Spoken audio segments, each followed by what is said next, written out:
Hello जी। हाँ जी। अरे यहाँ आइए। अरे बातें सुनना हो नहीं हर माँ, सुना हो नहीं हर माँ, सुना हो नहीं हर माँ, अब बातें सुना हो नहीं।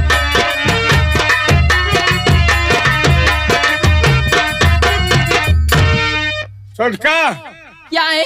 आज तोहरे नैहरे गए रहे। अरे क्या करनी? आपन माटी दिए। साली बात पूछती है, बात की जल्द पूछती है। वहाँ हम घूमने के लिए गए, लेकिन तोहरे नैहरे बड़ा उल्टा काम होता रहा। क्या हो रहा था? कहे धरती बरसे और बदरवा भीगे। क्या?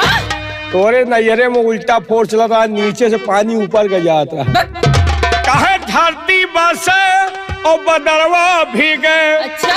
अरे मिचकुर, मिचकुर जाना था कितना